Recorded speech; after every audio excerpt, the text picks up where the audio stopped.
Welcome scholars to this presentation on behalf of the Zambia Institute of Chartered Accountants. The presentation is going to focus on examination answering techniques featuring CA 1.1 Financial Accounting as well as Da1 Financial Accounting. I am Livasage Hanine. The outline of our presentation is as follows. We will be looking at the objectives for this presentation, and then we will also look at the general competencies that are needed in passing Da1 as well as CA 1.1. In the third segment, we'll be looking at common mistakes that students make, and we'll make a selection of certain topics that we are going to discuss. The fourth segment will discuss selected exam questions and how to approach those questions.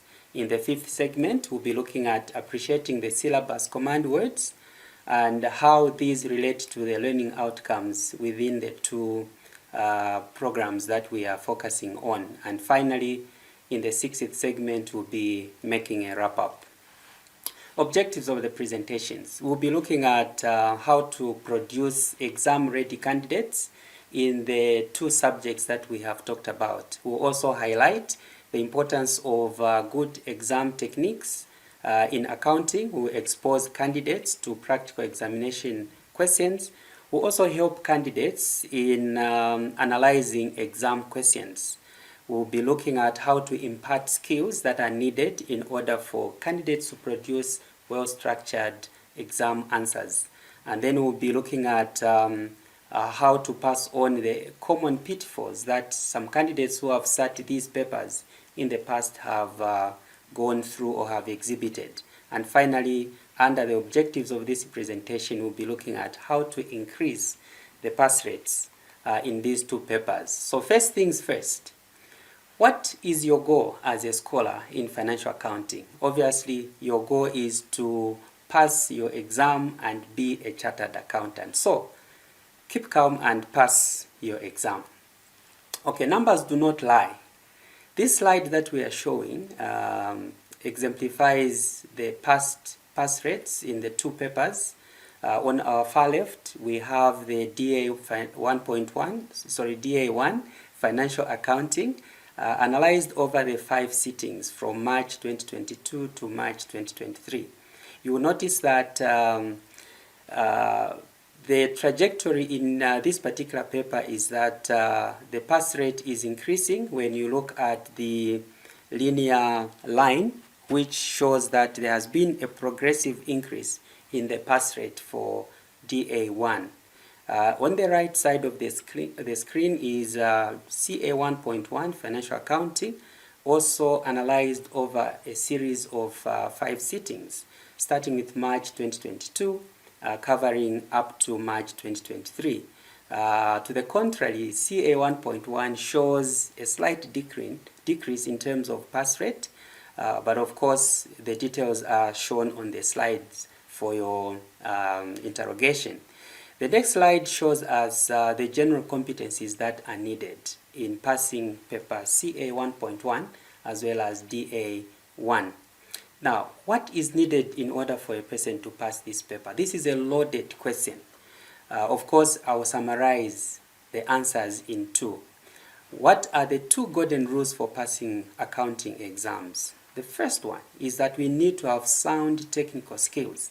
You cannot pass accounting if you do not have appropriate mastery of in-depth accounting theory. So as students, as scholars, please take time to understand the accounting theory, because it is on that accountancy is founded. The second aspect is that we need to have adequate question practice, and this will give you satisfactory and acceptable amount of coverage of the syllabus when you look at the pattern of examining and what the examiners frequently ask for. The next slide looks at common mistakes that candidates exhibit in selected topics. For this, you may also want to refer to the ZICA Student Accountant Magazine, 3rd edition of 2022, in which I profiled a detailed article on how to increase your pass rates in these two papers. The first topic that we want to look at is that of correction of errors and bank reconciliation. Now, this is a frequently examined topic, and you do well as scholars to take time and reflect on the theory behind correction of errors as well as bank reconciliation.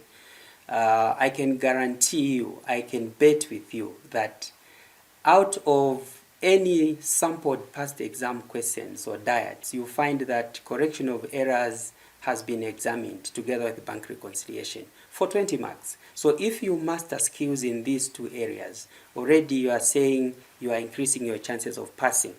So one of the pitfalls is that students apparently lack the skills of double entry. You cannot manage to reconcile your bank statement. You cannot manage to correct errors if you don't understand how double entry works. So you need to have the right skills in double entry, understanding the basics of double entry, of debiting the receiver and crediting the giver. Incorrect interpretation of the question requirement. Most likely, we are going to select a question that shows us how to do bank reconciliation. And you see that sometimes students do not understand the question requirement. Also, lack of adequate exam question practice. You will bet with me that the English adage, practice makes perfect, is true even in accounting, where if you do not practice, you will reduce your chances of passing. Not having a deliberate revision strategy. Some students or learners just wake up and they realize it's 2 weeks before the exam, then they start to rush and cram. That is a recipe for disaster. Not having to utilize the past exam papers and also the examiner's feedback. These are very, very important, and for you, these are available on the Zika website. Not reviewing the examiner's report has quite repeatedly been mentioned in most of these exams. The next common mistake that students make is in the area of incomplete records. Now, there is a perception that incomplete records is a difficult subject or topic. It's not, because it is founded on the principle of double entry. So please remove the perception that incomplete records is difficult and face it head on, because this is one area where you can easily garner your marks for the needed pass.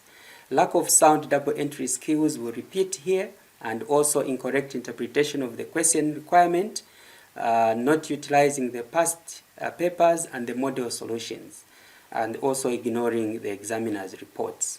The next slide focuses on pitfalls or errors that students make in another key topic, and this is in the financial statements preparation. And this covers about 3 areas: the sole trader, the partnership, as well as limited companies. And we start with the statement of profit or loss, the statement of changes in equity, and the statement of financial position. For this aspect of your syllabus, please know the pro forma, because as an accountant, you are a professional who is prepared, who is being prepared for industry, and so industry demands that we prepare financial statements according to guidance that is given in the accounting standards. So please know your pro forma for the statement of profit or loss, know the pro forma for the statement of changes in equity, know your pro forma for the statement of financial position. And related to this, students have exhibited a lack of appreciation of accounting standards. As we stated earlier, accountancy is a profession which is regulated by accounting standards. If you do not have adequate knowledge of accounting standards, you diminish your chances of excelling in financial accounting, as well as later papers like financial reporting and indeed advanced financial reporting. We also notice that some candidates don't know how to treat adjustments, and this is quite basic. Please take time to learn the adjustments that are associated with financial statements preparation. And you will see that when we select a question that we are going to answer, this is quite pretty easy when you develop a habit of practicing. We also discover that candidates still ignore the examiner's reports in this area. Another common mistake on the same three statements is that of failure to take advantage of easy marks.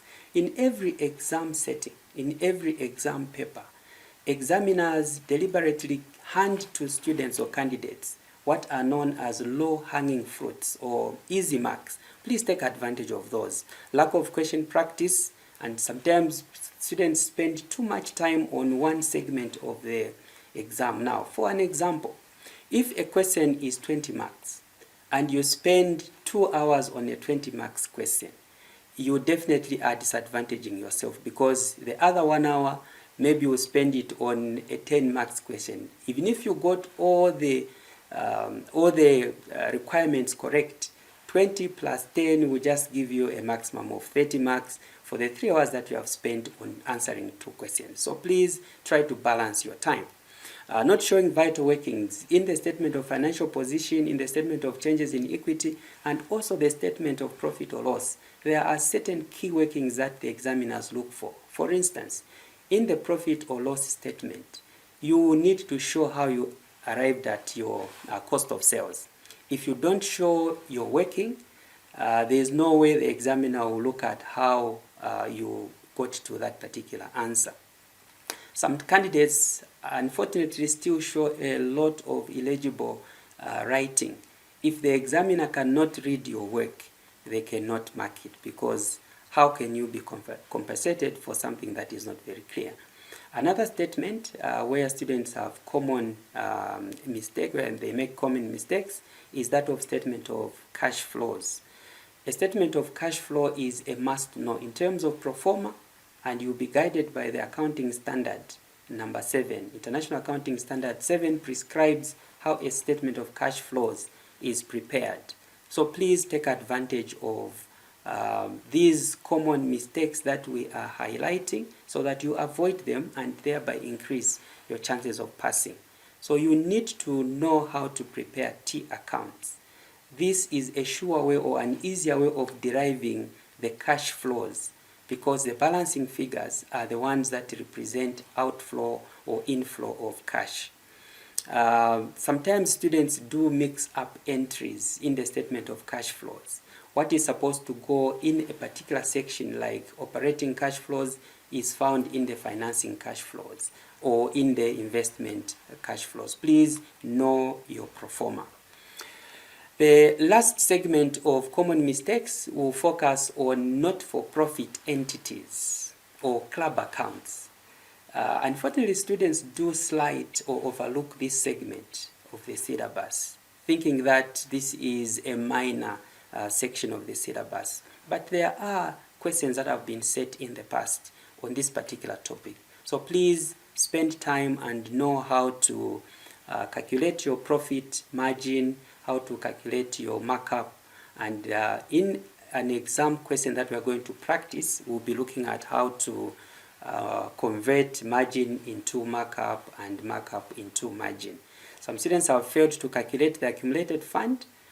This should be easy. Accumulated fund is essentially all the assets at the beginning of a period. You take away the liabilities at the same period to derive what you call accumulated fund or the operating capital.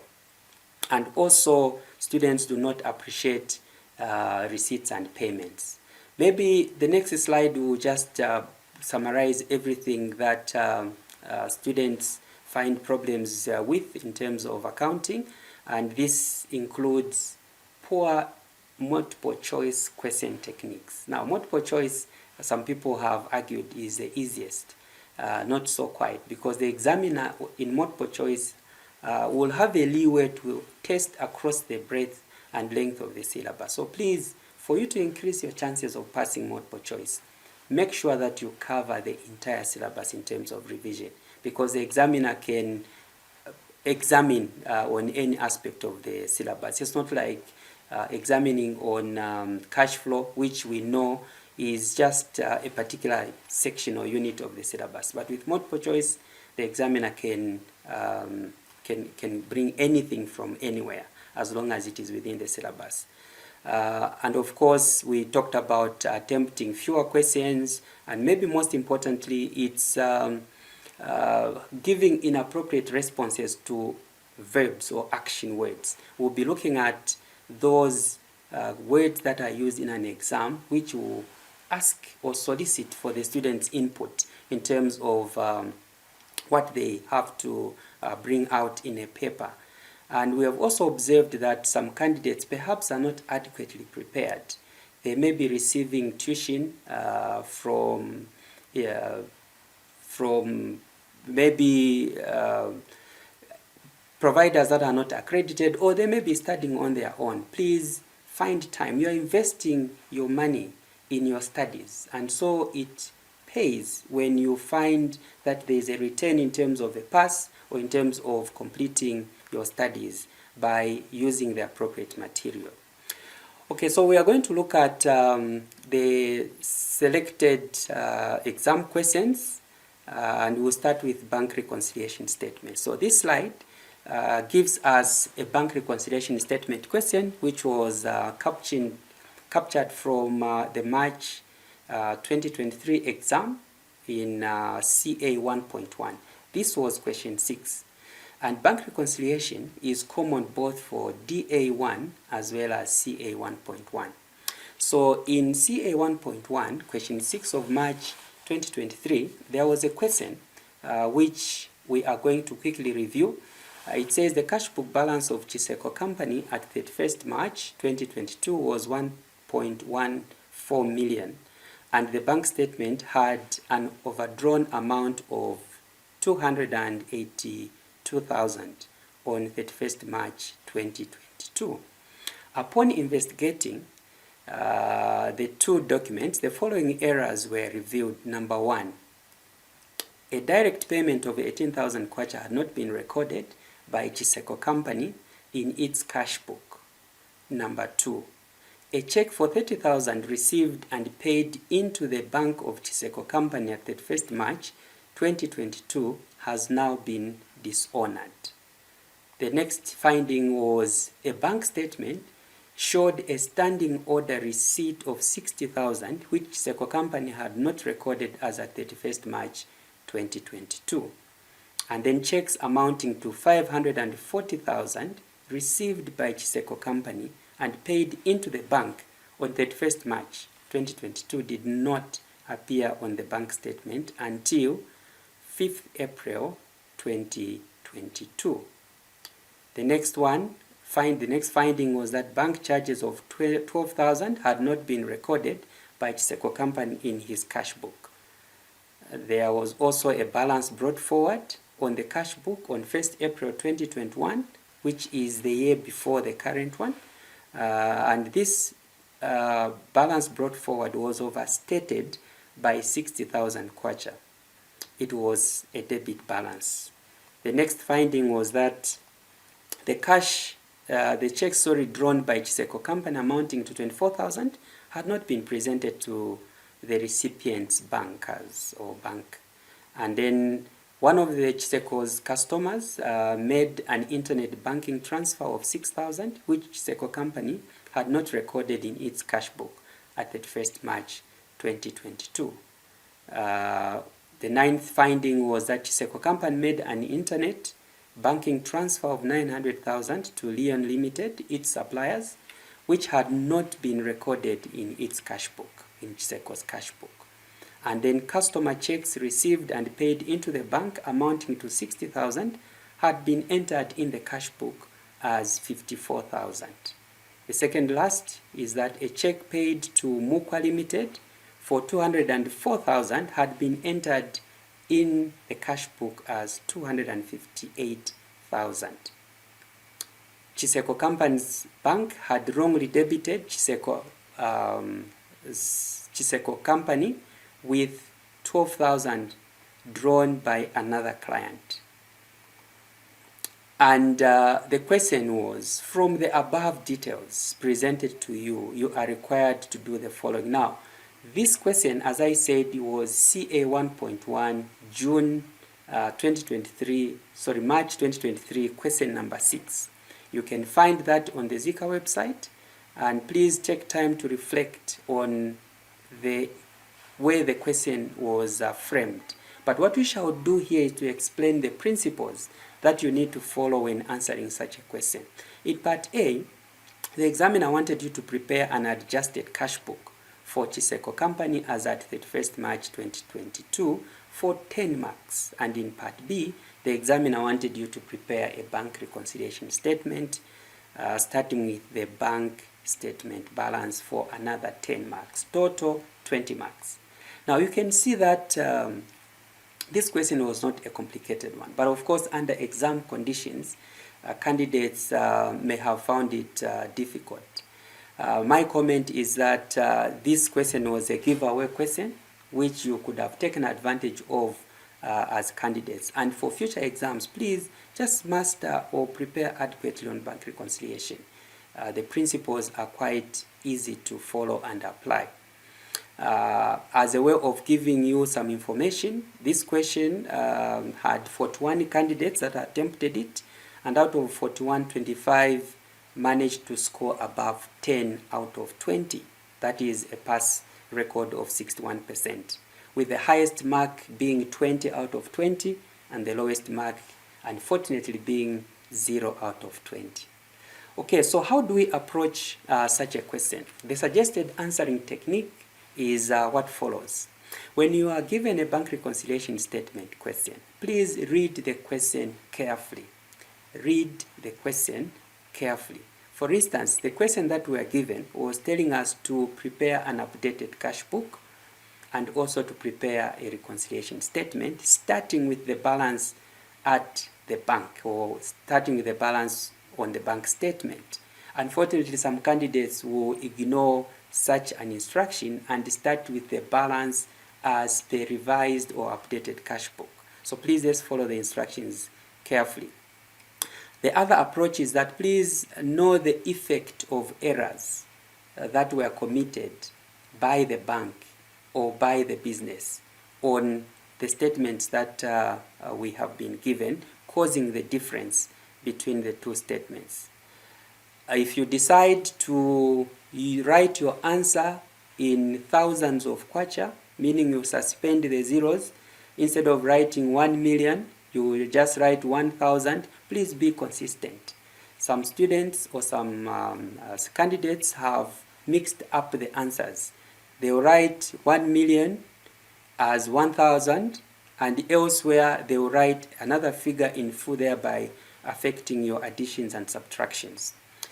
The next issue is, once you have understood the question requirement, please identify the errors and the effect of those errors on the statement. So in this particular question, we are told that the balance brought forward in the cash book, which was wrong, was 1,040,000. And again, the examiner had a trick here. The cash book was overdrawn. The cash book balance shows 1,140,000. The cash book was not overdrawn. So please master when a cash book balance is overdrawn and when a cash book balance is not overdrawn, because that will make a difference on the way you are going to approach your solution. And all you do is start with the balance as per cash book. As long as you know that balance is not correct, start adjusting it by bringing in items that pass through the bank and were not reflected on your cash book. For instance, we were told of a standing order which was received of 60 kwacha. This money went straight into Chiseko's bank account without the accountant at the office knowing. So that is going to be debited in your adjusted cash book. We are also going to discover that there was a credit transfer, meaning somebody had directly sent money into the bank account, similar to standing order, depending on who issues the instruction. So money was received in the bank and the business did not know about it. A 6,000 is supposed to be added. There was also an undercast. The balance in the cash book was understated by 6 kwacha, we need to put it there on the debit side to increase or to normalize our balance. And also we discover that from the bank side of things, there were some payments that happened without the business knowing, like the direct debit of 18,000 kwacha. We also have to credit that. And then a check that was issued and was initially placed on the debit side was dishonored by the bank. We know that when a bank pays a check or dishonors a check, the balance in the business's bank account will be reduced. So you credit that. And then there was a bank charge of 12,000, and the solution is presented in terms of the adjusted cash book, which now closes at 246,000 kwacha on the debit. Once you are done with your updated cash book as is shown, we now go to part B of the question, where we are answering the bank reconciliation statement. So the bank reconciliation statement is meant to harmonize the balance at the business with the balance at the bank. Having updated our cash book, then we are saying what are the entries that are still causing an imbalance between the revised or updated cash book and the bank statement balance. So it makes sense to start with the bank statement balance, because we are saying it also misses certain items that were captured in our cash book. And the opening balance or the closing balance as at bank was 252,000 kwacha overdrawn. So whereas the business had a sound balance, the bank had shown that the business had overdrawn their account. So please know the effect of an overdraft on any reconciling items. For instance, we are told that there were certain checks that were not seen to a tune of 540,000 kwacha, which the business deposited into the bank account. But maybe because of timing differences, these checks were not seen by the bank, and so they were missing from the bank's bank statement.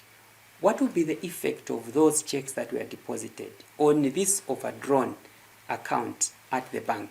The effect will be that the overdraft is going to be lowered, because now the business is taking more money to the bank, and so the bank will use that money to wipe out or reduce the overdraft. So 252 overdraft plus the deposited or uncredited checks of 540 will give us a sound balance of 258. Then we are told that some of the checks we issued to our suppliers were not presented by those suppliers at the bank, amounting to 24,000. And when those checks will definitely hit our bank, the balance of 258 will reduce by 24,000 to 234,000. Then we are told there was an error that happened of 12,000. That error had an effect of reducing our balance. So when you add 12,000 to 234,000, we are closing with an adjusted balance at the bank of 246. And this balance agrees with our adjusted cash book balance. So that is how you approach bank reconciliation statement. Please know your double entry, know how to correct the errors, and appreciate the principles of what you are doing. When you are reconciling, you are simply agreeing the two statements. The other selected question that we are going to look at is that of the use of the two common terms of markup and margin. And this is going to be useful for your incomplete records questions, or even some of the financial statements questions. So these are two very important concepts in accounting: markup and margin. And therefore it is important that we get our facts correct. Markup is defined in terms of cost of sales. Okay, it is a percentage that the business will put of profit on what they bought something. For instance, you buy something at 100 kwacha, you put a percentage of 10% it means you have made a profit of 10% on 100 kwacha. That 10% is what we are calling markup. You have marked up on your purchases, and so you are going to get a selling price of say 110. On the other hand, gross margin or gross profit percentage is a percentage applied on gross profit. And this is where the trick is. In most exams, the examiner will give us margin or gross profit percentage and then give us cost to tempt us to apply gross profit percent on cost, which cannot be used because gross profit percent is a percentage on sales. You cannot apply it on cost. Similarly, the examiner may give us sales figure and give us markup, so that we are tempted to apply markup on sales and automatically you get it wrong. So how do you approach such a question? You need to identify what has been given to you and apply like with like. There's an example that a company earns gross margin of 30%. Remember, margin is percentage on profit.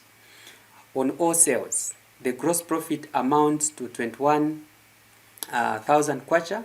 What are the cost of sales and what are sales? So they have given us a percentage of 30% on sales. We don't know the sales figure, but they have told us that each time you sell, you are making a profit of 30%. And then they have given us that the gross profit amount was 21,000 kwacha, which means 30% of an unknown figure is 21. Then the question is, what are cost of sales and what were the sales figure? And then this was a multiple choice question. Part A, cost of sales 70,000, and so on and so forth. So how do you approach such a question which may come in your multiple choice section?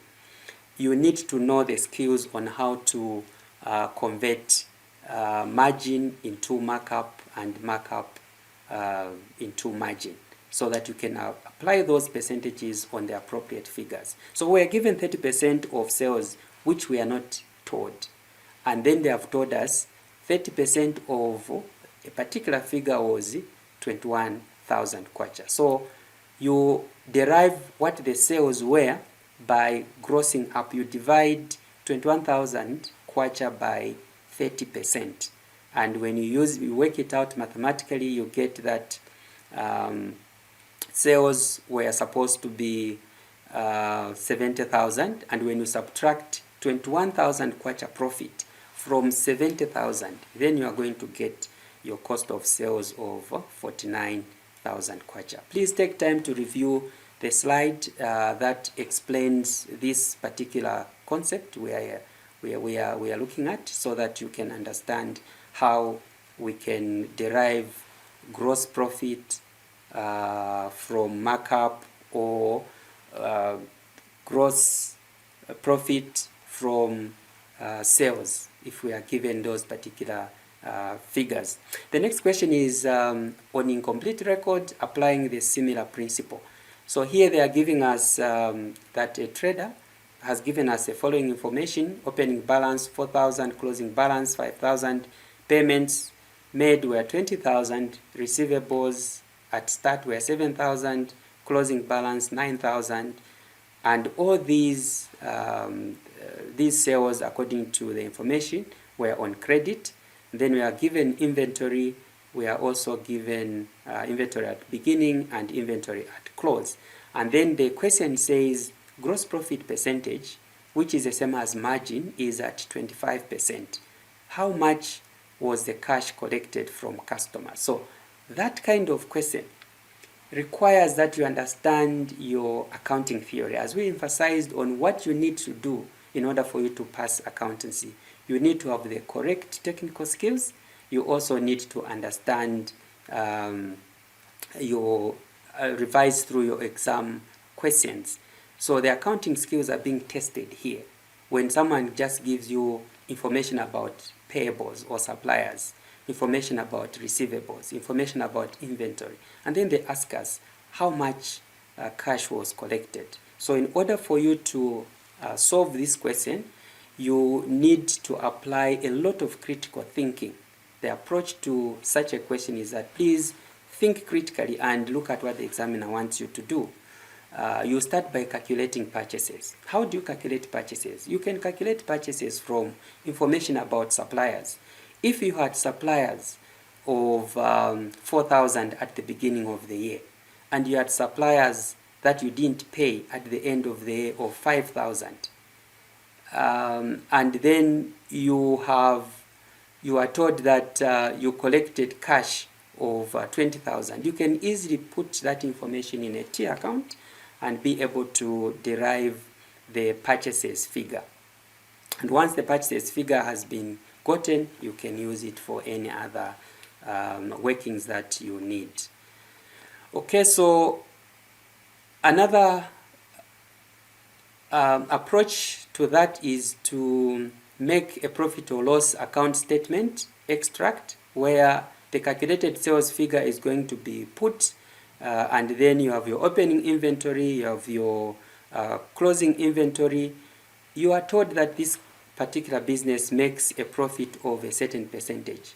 Once you know your sales, you can easily calculate your gross profit because it is a percentage of a sales figure, and then you arrive at your cost of goods sold. And the working that we are showing here is helping you to appreciate how you can go step by step towards resolving the issues of incomplete records. One takeaway here is that please let's appreciate the double entry principles and how these will relate to what we are asked in an exam question. Another thing that we want to delve into is just to emphasize that please mind the pro formas for statement of cash flows. You are only going to succeed if you know how to present your statement of cash flow. This is not a secret. The pro forma is public. The pro forma is everywhere in the standards. Just take time and look at how the pro forma is laid out. When you talk about a pro forma, it is as easy as going from your home to town, for instance. You know the route to town because you have gone on that route several times. But if you are new in a place and you are told to find your way to an unfamiliar territory, it may be difficult. So it may be difficult if you don't practice the pro forma for a cash flow statement in an exam, but it will be familiar territory for you if you keep practicing. So please, practice makes perfect. The next statement that we want to emphasize on is a statement of profit or loss. Remember, we said these are some of the areas where candidates miss out on marks. So we display or we show you the pro forma statement for the pro forma for the statement of profit or loss for your revision and for your mastery. Please take time to reflect on these pro formas. Do the same for the statement of financial position for a sole trader, which is slightly different from that of a limited company, as we shall show in later slides, which we will not emphasize much, but they are available for you to review and see the differences. The next statement that we want to look at is the standard that talks about the presentation of financial statement. That just to emphasize the fact that you are not at liberty as an accountant to just prepare your statements willy-nilly. You have to follow the prescribed format. And so please review the statement, the accounting standard that looks at how to present financial statements in IAS 1, presentation of financial statement. This is a must know, and you are encouraged that please keep reflecting on what this particular standard talks about. Now, there's this myth that examiners are evil people. There's just an illustration here of a clip that shows, that depicts how perhaps sometimes we we look at the examiners. No, the examiners are not evil people. They are flesh and blood. In fact, you have interacted with some in quite a number of sessions. And so what do the examiners look for in their examining?